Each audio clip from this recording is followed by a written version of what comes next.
Hello అండి, నమస్తే. Welcome to విజయ మా ఊరు ఆడియో బుక్స్ ఛానల్. నేను విజయలక్ష్మిని. ఫ్రెండ్స్, నవల స్రవంతిలో ప్రముఖ రచయిత్రి శ్రీమతి పెబ్బిలి హైమవతి గారి నవల నాతి చరామి ఆడియో సీరియల్ గా మీకు అందిస్తున్నాను కదా. మరి ఈ రోజు ఆడియో సీరియల్ 5వ భాగం వినిపించబోతున్నాను. మరి ఆలస్యం చేయకుండా కథలోకి వెళ్ళిపోదాం, పదండి.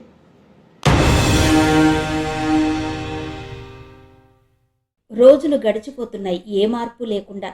ఇప్పుడు చిన్న చిన్న పనులకు తల్లితో రాయబారం పంపించకుండా శ్రీధరే స్వయంగా భార్యకు చెబుతున్నాడు. పుట్టినరోజు నాటి నుండి సాధ్యమైనంత వరకు శ్రీధరున్న గదిలోకి వెళ్లడం మానేసింది సరళ. చెప్పిన పని యాంత్రికంగా చేయడం తప్ప పెదవి విప్పి ఎవరితోనూ మాట్లాడడం లేదు. ఎంత నిదానంగా పనిచేసినా తీరిక సమయం చాలా మిగిలిపోతోంది సరళకు. ఖాళీగా ఉంటే రకరకాల ఆలోచనలు చుట్టుముట్టి మనసును అశాంతి పాలు చేస్తాయని అనుకుంది. పుట్టింట్లో సరదాగా తయారు చేయడం నేర్చుకున్న బొమ్మలు, వాల్ హ్యాంగింగ్స్ అక్కడ కూడా తయారు చేయడం మొదలుపెట్టింది. అసలే దిగులుతో కృంగిపోతున్నట్టున్న సరళ ఇలా ఏదో వ్యాపకం పెట్టుకుని మనసును మళ్లించుకోవడం కొంత ఊరటనిచ్చింది శ్యామలమ్మకు. సరళ ఏ వస్తువు కావాలన్నా నిమిషాల మీద ఎవరినో ఒకరిని పంపించి తెప్పించి పెట్టసాగింది శ్యామలమ్మ. గతంలో మాదిరి ఇంట్లో గొడవలు లేకపోయినా తెలియని అగాధం మనుషుల మధ్య ఏర్పడుతున్నట్టుంది.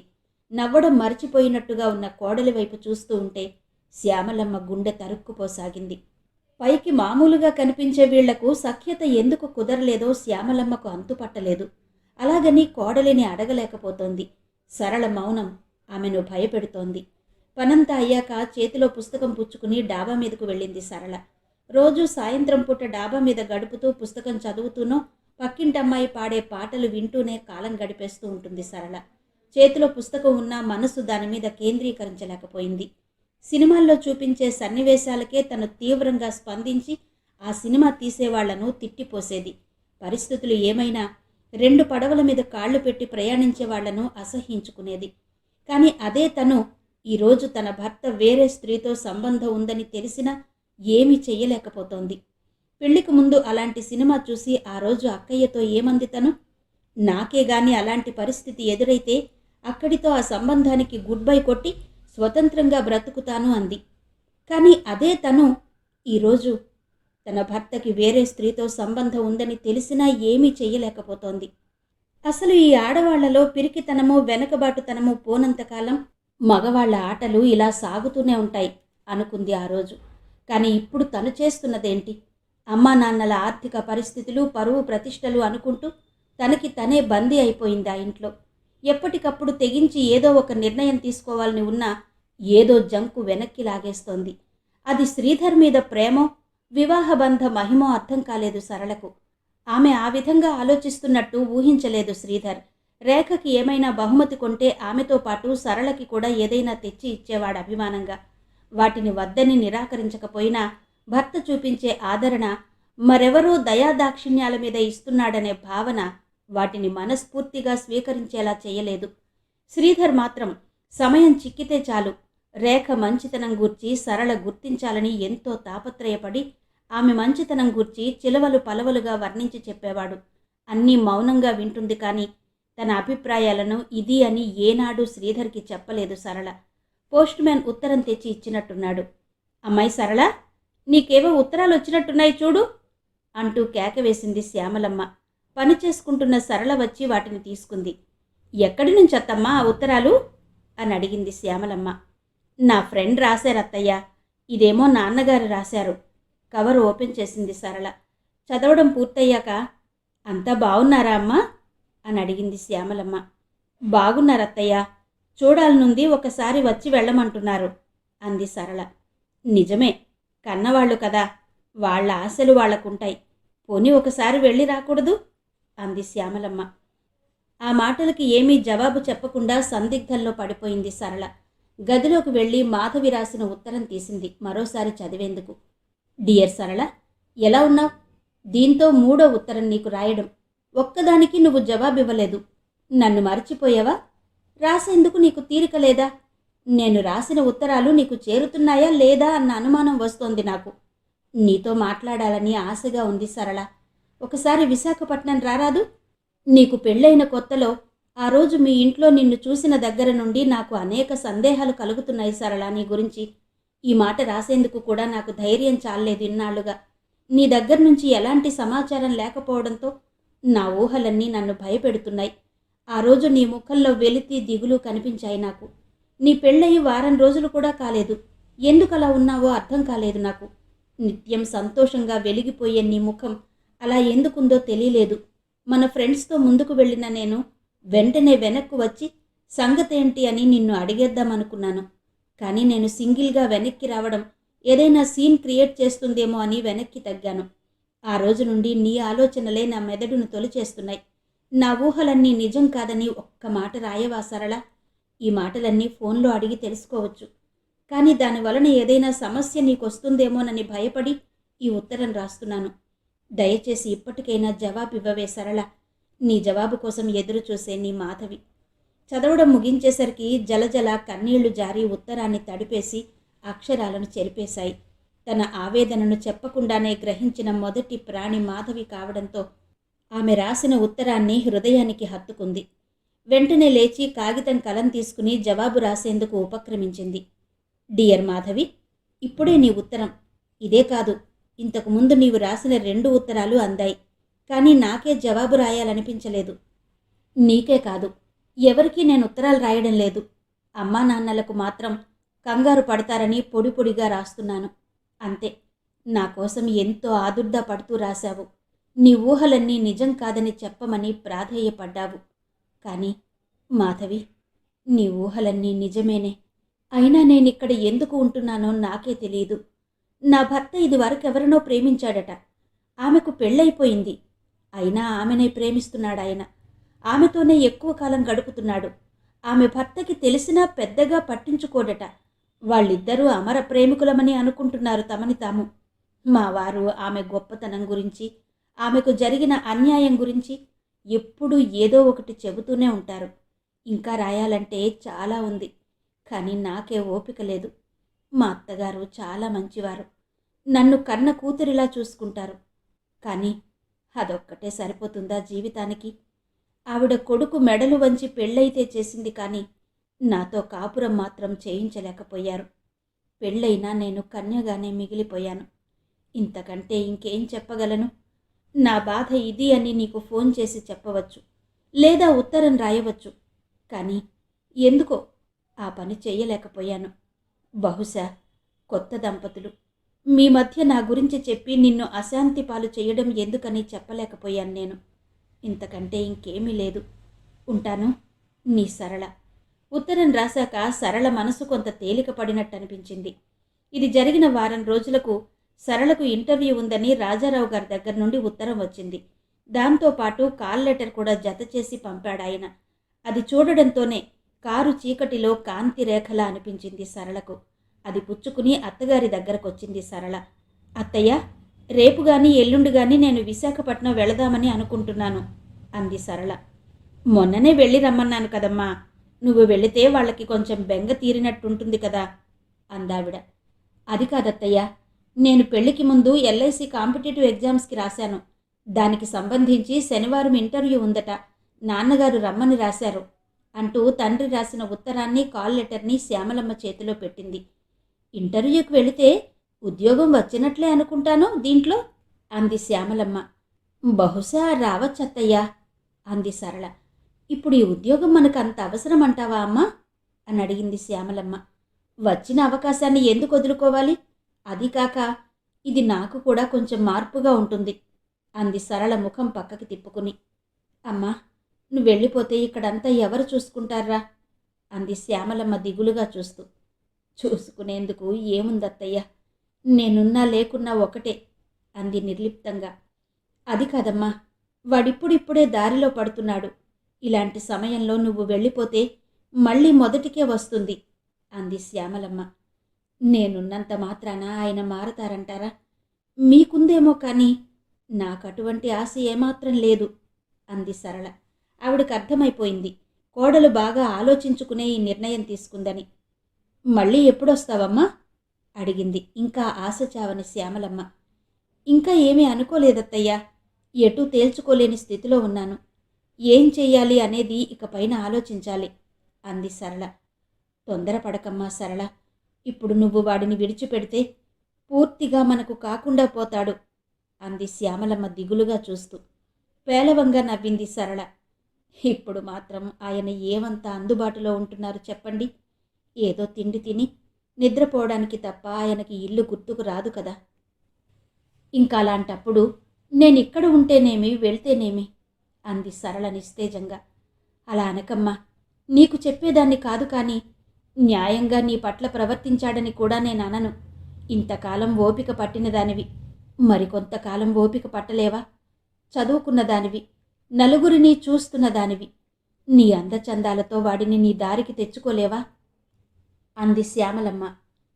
ఆ మాటలతో దెబ్బతిన్నట్టుగా అయింది సరళ మనసు. క్షమించండి అత్తయ్య, నా పట్ల ఇష్టం లేని వ్యక్తిని నా అందచందాలతో ఆకర్షించుకోమంటారా? అప్పుడు ఆలికి వెలయాలికి తేడా ఏముంటుంది చెప్పండి? అంది సరళ బాధని అవమానాన్ని దిగమింగుతూ. దాంతో ఇంకేమీ మాట్లాడలేకపోయింది శ్యామలమ్మ. శ్రీధర్ బ్యాంకు నుండి వచ్చాక తాను వెళుతున్నట్టుగా చెప్పింది. అతడు వెళ్ళమని గాని వద్దని గాని ఏమీ చెప్పలేదు. ఆహా, అలాగా అనేసి ఊరుకోవడంతో సరళ ఆత్మాభిమానం దెబ్బతిన్నట్టయింది. శ్రీధర్ వెళ్ళవద్దు అని ఒక్క మాట అనుంటే వెళ్ళాలో వద్దో మరోసారి ఆలోచించుకోవచ్చనుకుంది సరళ. ఎందుకు వెళుతున్నావని కూడా అడగని అతని గురించి తాను ఆలోచించడం అనవసరం. అలా ఆలోచించేందుకు ఏమి మిగిలింది మా మధ్య అనుకుంది నిరాశగా. ఇంటికి వచ్చిన అతిథిని సైతం వెళ్తాను అంటే 2 రోజులుండి వెళ్ళమంటారు ఎవరైనా.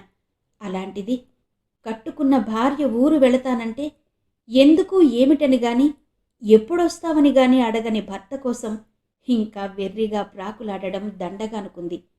ఎల్లుండిదాకా ఆగుదామనుకున్న సరళ వెంటనే సామాన్లు సర్దుకుంది మర్నాడు ప్రయాణానికి.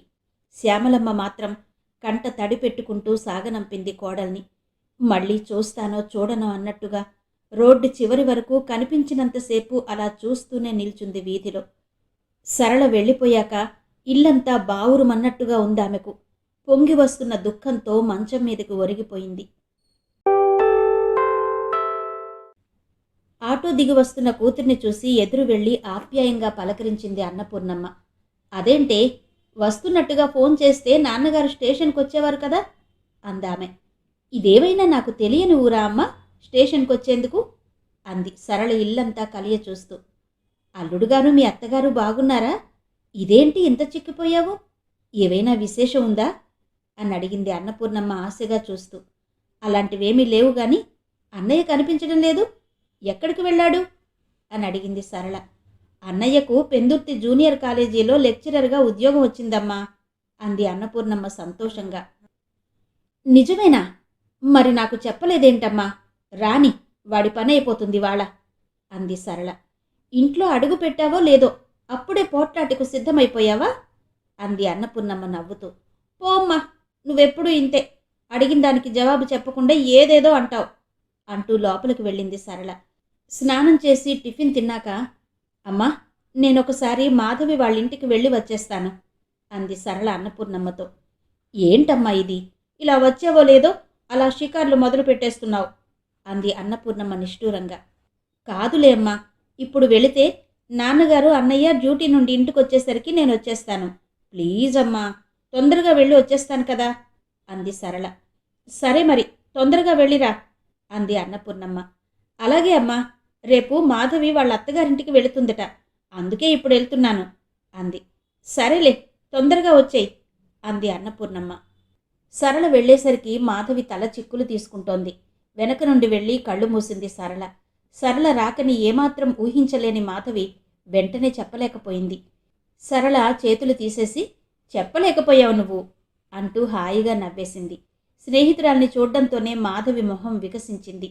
అమ్మ దొంగ, ఎప్పుడొచ్చావే నువ్వు అంది ఆప్యాయంగా సరళని హత్తుకుంటూ. ఉదయం 10 గంటలకు వచ్చాను, ఇదిగో ఇప్పుడు నీ దగ్గరకు వచ్చాను.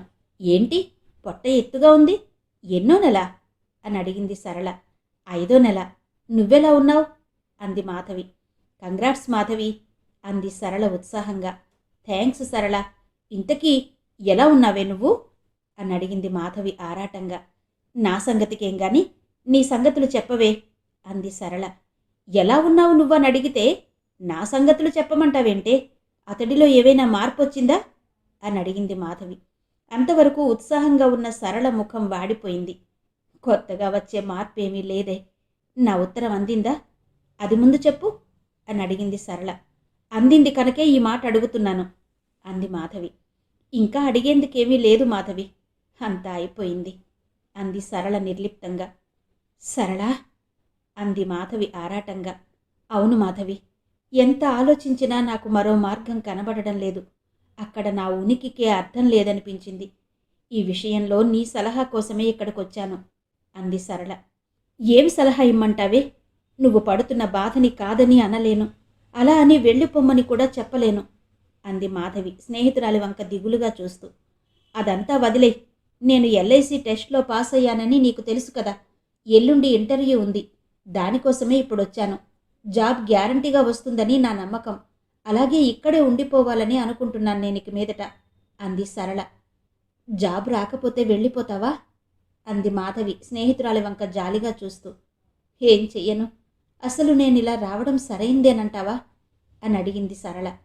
100కి 100 పాళ్ళు సరైందే సరళ. నువ్వు అనవసరంగా ఆలోచించి మనసు పాడు చేసుకోకు. కొన్నాళ్ళు ఇక్కడ ఉంటే నీకు మనసుకి మార్పుగా ఉంటుంది. 4 రోజులు పోయాక ఆలోచిద్దాం. ఏం చేద్దామో, ఏం చేస్తే బాగుంటుందో. దిగులు పడకు. ఇంతకు ఈ విషయం అమ్మ వాళ్ళకి చెప్పావా? చెప్పడానికి ధైర్యం చాలేదే. నాతో పాటు వాళ్ళు కూడా బాధపడతారని బెంగ. అమ్మ నేను ఉద్యోగం కోసమే వచ్చాననుకుంటుంది. నాన్నగారిని అన్నయ్యని ఇంకా కలవలేదు నేను అంది సరళ. వద్దులే, చెప్పకు. ఇప్పుడే అవన్నీ చెప్పి వాళ్ళ మనసులు ఎందుకు కలత పెట్టాలి అంది మాధవి. ఇంతలో మాధవి తల్లి వర్ధనమ్మగారు వాళ్ళిద్దరికీ పలహారం తీసుకొచ్చారు. అక్కడితో ఆ సంభాషణ ఆగిపోయింది.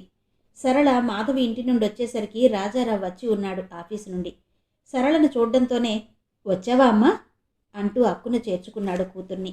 ముగ్గురికి కాఫీలు కలిపి తెచ్చింది అన్నపూర్ణమ్మ. విశ్వం వచ్చే వరకు ముగ్గురు కబుర్లు చెప్పుకుంటూ ఉండిపోయారు.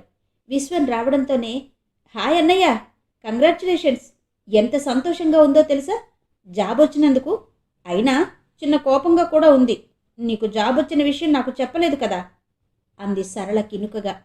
నాకు ఈ జాబ్ పెద్ద సాటిస్ఫాక్షన్గా లేదమ్మా. నేను గ్రూప్ 1కి ప్రిపేర్ అవుతున్నాను.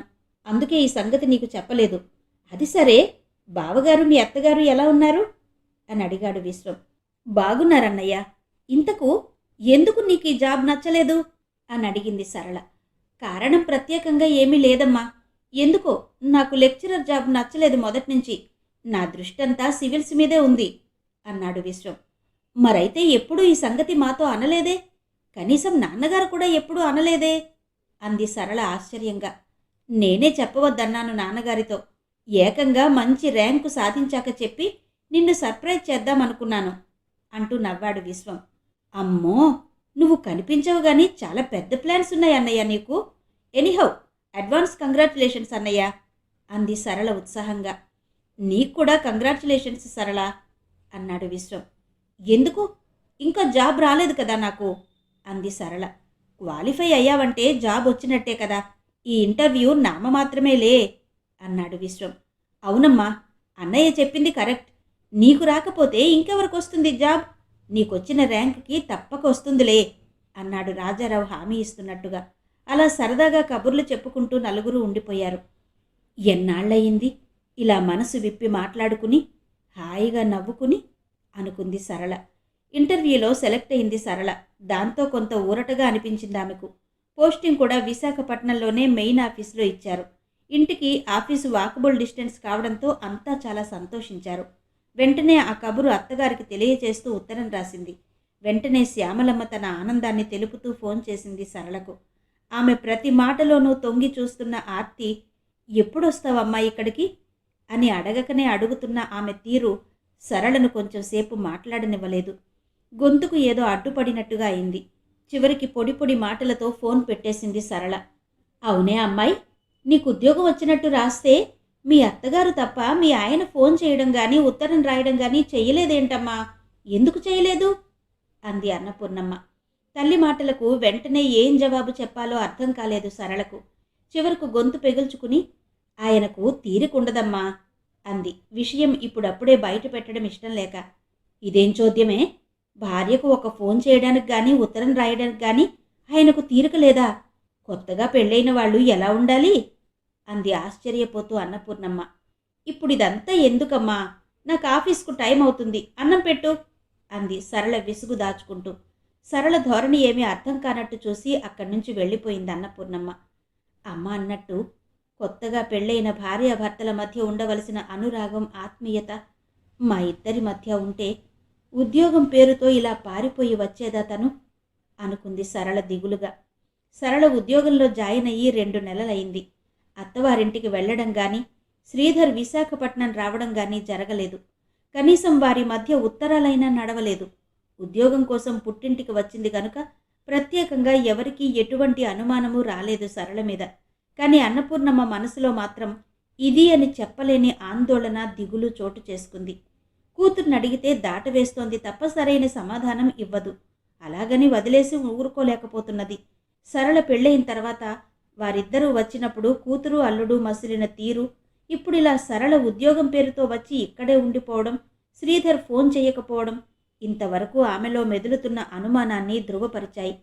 చివరికి ఒకరోజు తన మనసులో కొట్టుమిట్టాడుతున్న సందేహాన్ని భర్త ముందుంచింది అన్నపూర్ణమ్మ. ఏవండి, సరళ వాలకం చూస్తుంటే నాకేదో భయంగా ఉందండి. అది వచ్చిన దగ్గర నుండి సెలవు దినాల్లోనైనా అతడిక్కడికి రావడం గాని, ఇది అక్కడికి వెళ్ళడం గాని చెయ్యలేదు. అల్లుడు కూడా పెళ్లికి రావడం తప్ప మళ్ళీ రాలేదు ఇక్కడికి. కనీసం ఉత్తరం గాని, ఫోన్ గాని లేదు అతడి దగ్గర నుంచి. మన సరళ అక్కడేమైనా పోట్లాడి వచ్చిందేమోనండి. వాళ్ళకి ఇష్టం లేకుండా వచ్చి జాబ్లో జాయిన్ అయిపోయిందేమోనండి అంది దిగులుగా. ఆ మాటలు విని రాజారావు ఆలోచనలో పడ్డాడు. నిజమే, అమ్మాయి అల్లుణ్ణి ఎదిరించి వచ్చి ఉద్యోగంలో చేరిందేమో. అందుకే అతడు అలిగి రావడం మానేసుంటాడు. పిచ్చి పిల్లలు, ఇంత రాద్ధాంతం చేసుకోవాలా? అమ్మాయి అక్కడికి ట్రాన్స్ఫర్ చేయించుకుంటే సరిపోతుందిగా అన్నాడు తేలిగ్గా. అంతేనంటారా? అతడికి ఇష్టం లేని పని ఇదెందుకు చెయ్యాలండి? వాళ్ళకేమైనా లేదా పోదా? ఇది ఉద్యోగం చేస్తే గాని గడవకపోవడానికి అంది అన్నపూర్ణమ్మ. అవేం మాటలే పూర్ణ, ఈ కాలంలో ఉద్యోగాలు రావడమే గగనం. వచ్చిందాన్ని వదులుకోమంటావా? మన విశ్వం చూడు, సరైన జాబ్ లేక ఇన్నాళ్లుగా ఎంత బాధపడ్డాడు. కుర్రతనం, వాళ్లే సర్దుకుంటారులే అన్నాడు రాజారావు అమాయకంగా. సరళ జీవితం సుడిగుండంలో పడిన సంగతి అతనికి తెలియదు గనుక. అయితే అమ్మాయితో మీరే గట్టిగా చెప్పండి. అతడు రాకపోతేనే దీన్నైనా రేపు ఆదివారం అక్కడికి వెళ్ళి రమ్మనండి అంది అన్నపూర్ణమ్మ. ఆ రాత్రి అందరూ కలిసి భోజనాలు చేస్తున్నప్పుడు అదే విషయం కదిపాడు రాజారావు. అది వింటూనే పచ్చి వెలక్కాయ గొంతులో చిక్కుకున్నట్టు బిక్కముఖం వేసింది. అంతలోనే సర్దుకుని, ఇది ప్రొబేషనరీ పీరియడ్, పర్మనెంట్ అయ్యాక ట్రాన్స్ఫర్ గురించి ఆలోచించవచ్చు అంది సరళ తెలివిగా విషయాన్ని దాటవేస్తూ.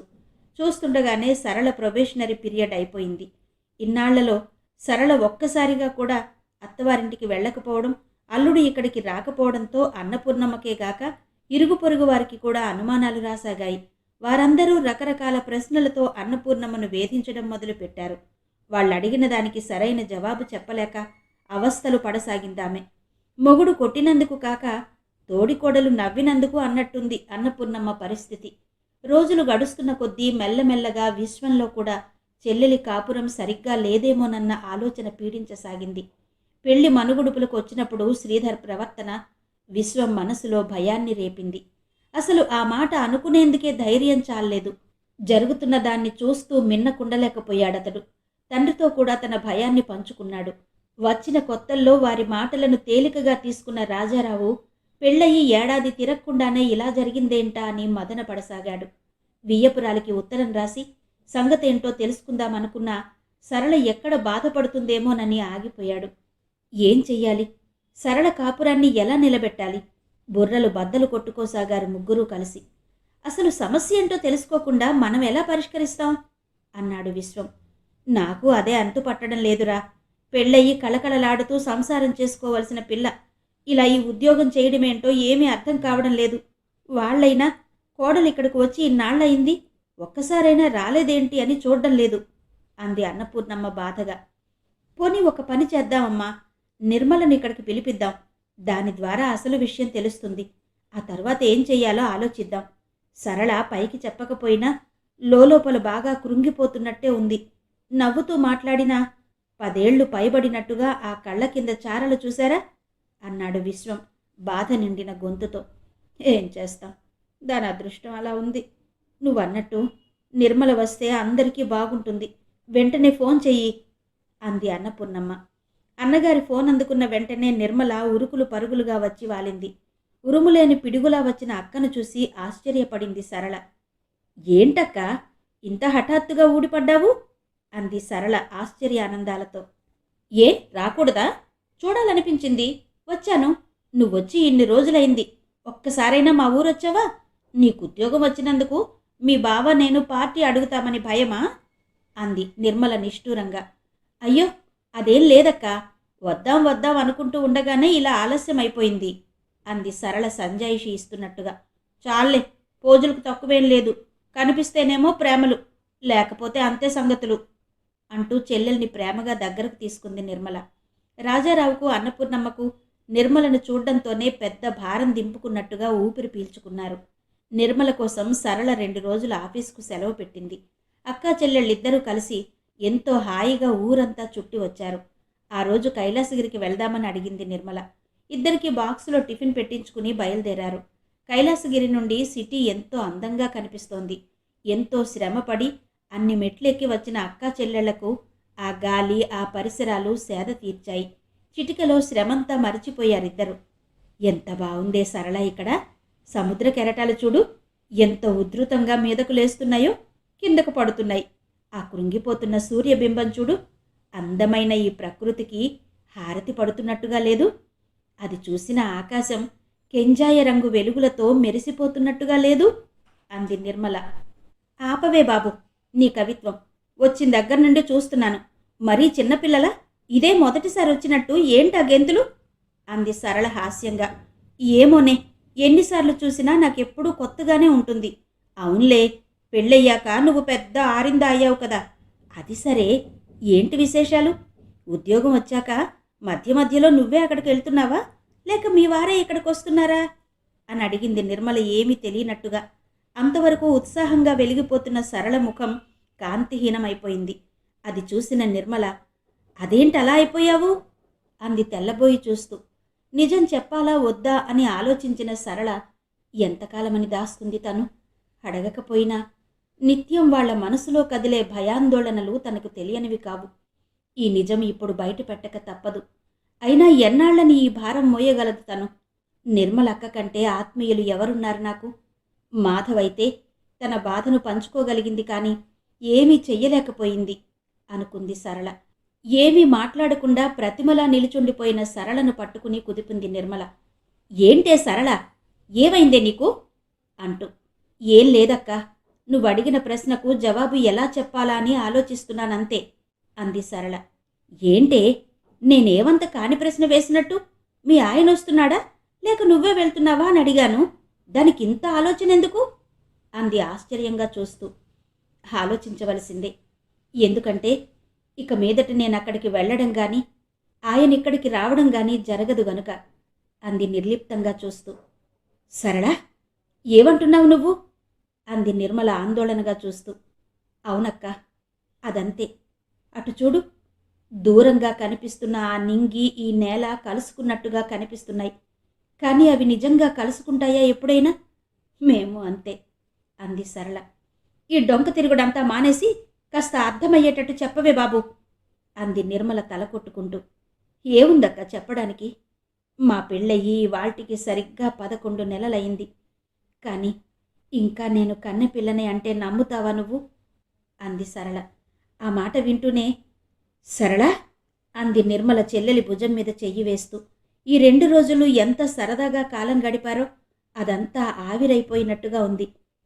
అవునక్క, అక్కడ నా అవసరమేమీ లేదు. ఆ ఇంట్లో ఉన్న 6 నెలల్లో నేను తెలుసుకున్నదేంటంటే, ఇంట్లో ఉన్న వస్తువులకు, గది గోడలకు నాకు ఏ భేదము లేదని అంది సరళ. అదేంటి అంది నిర్మల అర్థం కానట్టుగా చూస్తూ.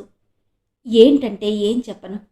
వాళ్ళమ్మగారి కోసం నా మెడలో 3 ముళ్ళు వేశారు, కానీ అతని మనసులో నేను లేను. వేరొకరితో నిండి ఉందది. రోజులో ఎక్కువ భాగం ఆమెతోనే గడుపుతారాయన అంది సరళ. మరలాంటప్పుడు నిన్నెందుకు చేసుకున్నాడు? నీ గొంతు కొయ్యడానికా అంది నిర్మల ఆక్రోశంగా. చెప్పాను కదా, వాళ్ళమ్మగారి కోసమని. పెళ్ళైన నాటి నుండి ఇక్కడికి వచ్చే వరకు నాలో నేనే ఎంత కుమిలిపోయానో తెలుసా? చెప్పుకునే దిక్కులేక ఎంత అల్లాడిపోయానో. ఆ భగవంతుడికే తెలుసు. కానీ అమ్మా నాన్నల దీనవదనాలు ఇన్నాళ్ళు నా కాళ్లకు బంధాలు వేశాయి. ఎంతో కష్టపడి అమ్మా నాన్న నా పెళ్లి చేశారు. వాళ్ళని ఇంకా బాధ పెట్టడం ఎందుకని ఓర్పు వహించి ఉన్నానక్కడ. కానీ ఎంత ఆలోచించినా అక్కడ నా స్థానమేంటో నాకే బోధపడలేదు. నేనా ఇంటికి గెస్ట్నా, సర్వెంట్నా, హౌస్ కీపర్నా? ఎవరిని నేను? పెళ్ళి సంసారం గురించి మీ అందరిలాగే ఎన్నో కలలు కన్నాను నేను కూడా. మారడని తెలిసినా మా అత్తగారి ముఖం చూసి సహించాను. నేను పొందవలసిన స్థానాన్ని మరొకరు ఆక్రమించినా భరించాను. నా భర్త ప్రేమను ఆవిడ నాకు బిచ్చంలా పంచి ఇస్తే ఎలా తీసుకోను? లేకపోతే ఒక వేశ్యలాగా నా అందచందాలు ఎరచూపి ఆయన్ని నా వాడిగా చేసుకోనా? చెప్పక్క, ఏం చెయ్యను? జీవం లేని పదార్థంలా పడి ఉండి నవ్విస్తే నవ్వి ఏడిపిస్తే ఏడుస్తూ పడి ఉండనా అక్కడ? అంది సరళ. ఇన్నాళ్ళు మనసులో గూడు కట్టుకున్న బాధను ఆవేదనను అక్కగారి ముందు వెళ్ళగక్కి తేలికపడింది. అంతా విన్న నిర్మలకు చెల్లెల్ని ఓదార్చేందుకు మాటలు దొరకలేదు. చాలాసేపు మౌనంగా ఉండిపోయింది. చివరకు, ఇప్పుడేం చేద్దామనుకుంటున్నావు సరళ అని అడిగింది. ఏం చేస్తాను? కాలం మారింది. కాలంతో పాటు మనము మారాలి. ఇతిహాసపు పతివ్రతల భర్త ఎలా తిరిగినా పడి ఉండే కాలం కాదిది. నేను ఈ కాలానికి ప్రతినిధిని. జరిగిందంతా ఒక పీడకలలా మరచిపోయి నా కాళ్ల మీద నేను నిలబడి ధైర్యంగా తలెత్తుకు తిరుగుతాను అంది సరళ స్థిరంగా. మరి అమ్మా నాన్నలకు తెలిస్తే తట్టుకోగలరా? అంది నిర్మల. అందుకే ఇన్నాళ్ళు మనసు చంపుకుని అక్కడ ఉన్నది. నాకు తెలుసు అమ్మా నాన్న ఇది వింటే తట్టుకోలేరని. కానీ ఓర్పుకి కూడా ఒక హద్దుంటుంది. అది నాలో దాటిపోయింది. అక్కడున్న 6 నెలల జీవితం నాకు 100 ఏళ్లకు సరిపడా బాధని వ్యధని మిగిల్చింది. అయినా సర్దుబాటుతో ఎంతకాలం సంసారం సాగిస్తాను అంది నిర్మల. సరళ, ఎంత బాధ దాచుకున్నావే లోపల. ఇంత బాధ పెట్టుకుని అంత నిబ్బరంగా ఎలా తిరగలుగుతున్నావిన్నాళ్లుగా అంది నిర్మల అశ్రునయనాలతో చెల్లెలి వంక చూస్తూ. చెప్పాను కదక్కా, కేవలం అమ్మా నాన్నల కోసమే ఇలా ఉండగలిగాను. కానీ ఎప్పటికైనా నిజం తెలియాల్సిందేగా అంది సరళ. ఆ మాటలు విన్న నిర్మల అమ్మా నాన్నల పిలుపు మేరకే తానిక్కడికి వచ్చానని చెల్లెలితో అనలేకపోయింది. చివరికి, నీవు చేసింది తప్పని నేననను. ఇంకా మరికొంతకాలం ఓపిక పడితే మీ అత్తగారన్నట్టు అన్నీ చక్కబడేవేమోనే. అయినా నీకివాళ ఉద్యోగం దొరికింది కనుక అక్కడి నుండి తేలికగా వచ్చేయగలిగావు అంటున్న నిర్మల మాటలకు దెబ్బతిన్నట్టుగా చూస్తూ, అక్కా, నా గురించి అంతా తెలిసి కూడా నువ్వీ మాట ఎలా అనగలిగావు? నేనున్న పరిస్థితుల్లో ఉద్యోగం ఒక మార్గం చూపిన మాట నిజమే, కాదనను. వచ్చే ముందు ఎంత బాధపడ్డానో, ఎంత మదన పడ్డానో ఆ దేవుడికే తెలుసు. చివరికి వచ్చే ముందు మినుకు మినుకుమనే ఆశతో ఆయన ఎందుకు నీకు ఉద్యోగం అని ఒక్క మాట అంటారని చివరి నిమిషం వరకు ఎంతో ఆశగా ఎదురు చూశాను. ఎప్పుడు వస్తావని గాని, ఎందుకని గాని ఒక్క మాట కూడా అనలేదు. అక్కడ నా ఉనికికి ఏ అర్థమూ లేదనిపించింది ఆ క్షణంలో. ఏ మార్పు లేకుండా జీవం లేని జడ పదార్థంలా బ్రతకడం నా వల్ల కాలేదు. ఇంట్లో పని ఎంత మెల్లగా చేసినా 3-4 గంటలకు మించేది కాదు. మిగతా సమయమంతా అంతులేని ఆలోచనలతో నా తల బద్దలైపోతున్నట్టుగా ఉండేది. ఇలా ఎంతకాలం అనే ప్రశ్న అనుక్షణం నన్ను పిచ్చిదాన్ని చేసేది. రోజుకి 24 గంటలు, గంటకు 60 నిమిషాలు, నిమిషానికి 60 సెకండ్లు, 84,400 సెకండ్లు. అతి దుర్భరమైన ఒంటరితనంతో ఎంత బాధపడ్డానో ఎలా వివరించగలనక్క అంది సరళ బాధతో కూడిన గొంతుతో. సారీ సరళ, జరిగిన దాంట్లో నీ తప్పేమీ లేదని నాకు తెలుసు. అమ్మా నాన్నల్ని దృష్టిలో పెట్టుకుని ఆ మాట అన్నానే గాని నిన్ను నొప్పించాలని కాదు అంది చెల్లెలి తలపై చెయ్యి వేసి. జరిగింది వింటే అమ్మా నాన్న నన్ను అర్థం చేసుకోలేరంటావా అక్క అంటున్న చెల్లెల్ని చూసి ఏమనగలదు నిర్మల. పైనుండి సలహా చెప్పడం చాలా సులభం, కానీ ఆ బాధ ఏంటో అనుభవించే వాళ్లకు కానీ తెలియదు. తన ముద్దుల చెల్లెలు బ్రతుకిలా అయినందుకు బాధపడడం తప్ప చేయగలిగిందేమీ లేదు. కానీ తానేమీ మాట్లాడకపోతే చెల్లెలింకా నొచ్చుకుంటుందని అమ్మా నాన్నలకు తమ బిడ్డలు ఎలాంటి వాళ్ళో తెలియదా? ఇదంతా విని ఇలా ఎందుకయిందని బాధపడతారు తప్ప తప్పుగా ఎందుకు అనుకుంటారు? పొద్దుపోయింది కానీ ఇంటికి వెళ్దాం పదా అంటూ లేచింది నిర్మల. విన్నారు కదండి, ప్రముఖ రచయిత్రి శ్రీమతి పెబ్బిలి హైమవతి గారి నాతి చరామి నవల ఆడియో సీరియల్ 5వ భాగం విన్నారు కదా. మిగిలిన కథ తర్వాతి భాగాల్లో వినిపిస్తాను. అంతవరకు సెలవు. నమస్తే.